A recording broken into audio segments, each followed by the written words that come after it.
Дыры в противовоздушной обороне не закрыть. Киев требует ракеты и указывает пальцем на Вашингтон. Истерика Зеленского в узком кругу. План на победу к саммиту НАТО провалился. Константиновка пала, и теперь Трамп готовит Зеленскому унижение и почву для капитуляции. Туск жестко затыкает рты собственным политикам и требует не сбавлять помощь Украине. Привет, друзья! Разбираем главные события этого часа. Что не вошло в видео, смотрите в Телеграме. Ссылка в описании. Подписка и лайк, и начинаем. Зеленский снова вышел с обращением, и в этот раз тон куда жестче обычного. Формально повод – очередной массированный удар по Украине, но по сути это открытый счет претензий к союзникам. Президент признал, с крылатыми ракетами и дронами камикадзе украинское ПВО справляется неплохо, проблема в другом – баллистика. Именно ее перехватывать почти нечем. Когда есть соответствующие средства защиты, наши военные демонстрируют действительно высокий результат по сбитию. Только этим и объясняется проблема с баллистикой. Недостаточно средств защиты. Особенно это касается ракет для патриотов.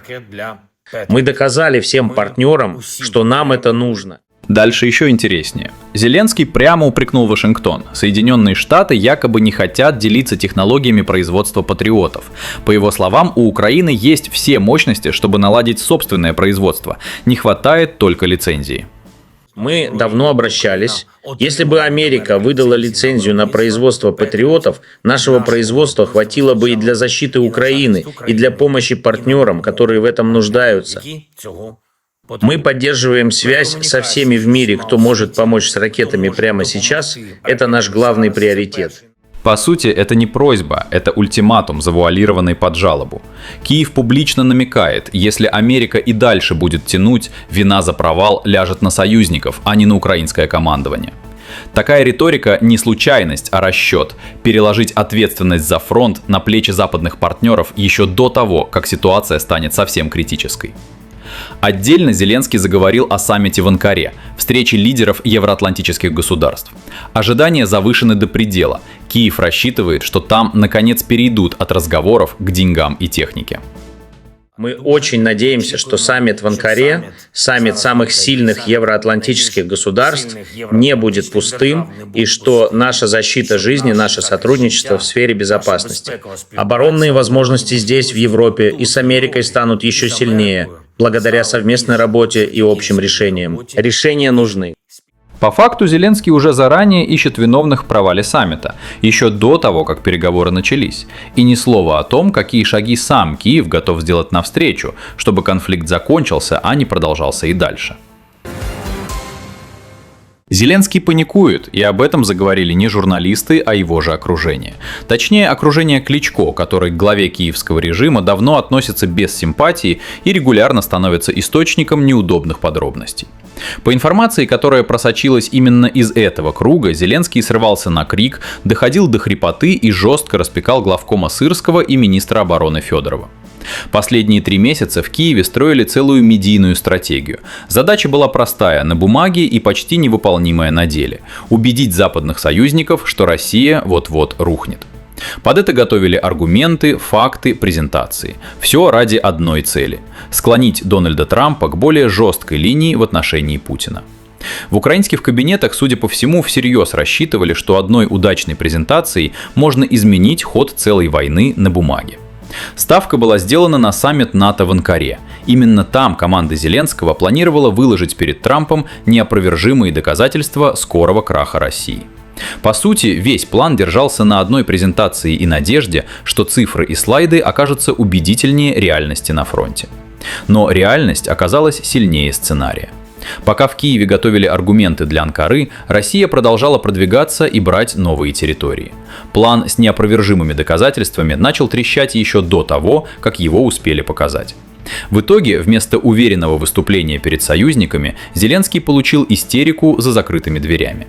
Рассказывать красивые истории о скором развале противника оказалось куда проще, чем менять ситуацию на земле. И, судя по утечке от Кличко, в самом Киеве это уже понимают. План не сработал. Похоже, теперь в офисе президента ищут не новую стратегию, а виноватых в провале старой. На саммите Североатлантического альянса в Анкаре Трамп может дожать Зеленского до уступок, и повод для этого более чем весомый. Речь идет о потере Константиновки вооруженными силами Украины. Именно этот факт может стать козырем в разговоре о будущем конфликта. Сам саммит пройдет от 7 до 8 июля. Для европейских членов Альянса это шанс восстановить отношения с американским президентом, которые в последнее время были далеко не безоблачными. Не последнюю роль здесь играет и общая усталость Европы от затянувшегося конфликта, который требует все новых и новых вложений. Зеленский тоже приедет в Анкару, и приедет не с пустыми руками, а с расчетом получить дополнительную помощь в противостоянии с Россией. Но параллельно украинская сторона ведет свою игру, тонкую и не слишком публичную. Речь о соглашении между Киевом и Вашингтоном по совместному производству дронов. Зеленский специально затягивает подписание. Причина проста. Он хочет более выгодных условий для себя и, что немаловажно, публичного признания ценности этой сделки со стороны высокопоставленных американских чиновников. По сути, перед нами классическая дипломатическая торговля на фоне военных неудач. С одной стороны, потеря территорий и растущее давление с американской стороны. С другой, попытка Киева выжать максимум из любых переговоров, даже когда позиция становится все слабее. Получается интересная картина. Чем хуже дела на фронте, тем активнее украинская сторона пытается выторговать себе более выгодные условия за столом переговоров.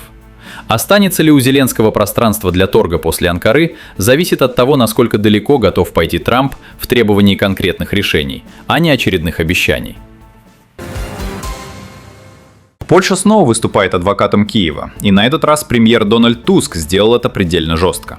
На фоне затяжного кризиса между Варшавой и Киевом, вызванного миллиардными вливаниями и чередой скандалов, Туск потребовал от собственной оппозиции прекратить критику Украины. Выступление было приурочено к подписанию нового ракетного соглашения с американцами.